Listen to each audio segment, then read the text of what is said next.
What I call it right now is it's the takeover of non-QM. And I'll explain what that means. But Yeah. the reason being is because if you don't fit in the box, right? The box that is the regular, it's called conventional government loans, right? The rules that the government has Sure. for you to qualify for a home. A lot of times you're doing well for yourself, but you either don't know how or you don't think it's possible to start exploring the real estate side as well. Dude, I was stuck in that box. Right.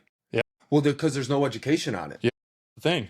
When I started doing this and doing loans and helping people, like I look back, so even like 5 years ago, I look back and I would say maybe it's 10% this non-QM, which I'll talk about here next. But like non-QM is loans that don't fit the traditional box, right? Self-employed people, majority of self-employed You're people. not having a normal paycheck come in every 2 weeks. Right. You're your own boss. Yep. Right. And what's happened is that it's becoming more and more of a norm, and the industry is accepting it, providing more and more options, because 5 years ago, let's say it was 5 to 10% of transactions, and that's been trending up.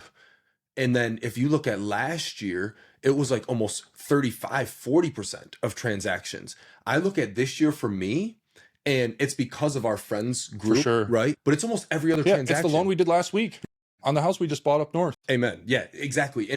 And that's what's happening. It's like, so I think I'm at like, if I really looked at my stats, I'm like 30 days ago, I was at like 48% of this non-QM box. Yeah. And this is not, so yes, it's creative financing, but it's not hard money, right? Like Danny is going to talk a lot about how he has made plays through hard money, creative finance, other people's money. These are loans that you can get and you can qualify for. And I like the phrase, it was like, you can have your cake and eat it too in this world, because you can be a grinder. For sure. And I'm not a tax accountant, right? Yeah. You need a good tax accountant. Yeah. Bookkeeper. Because if you are a grinder, there are rules that are set up for you to be able to take advantage of the tax code in the United States, right? Like you have to take advantage of that. And so what it makes a lot of people scared to show money on paper, because they don't want to get bent over by the feds for sure, having to pay in their taxes, right? 100%.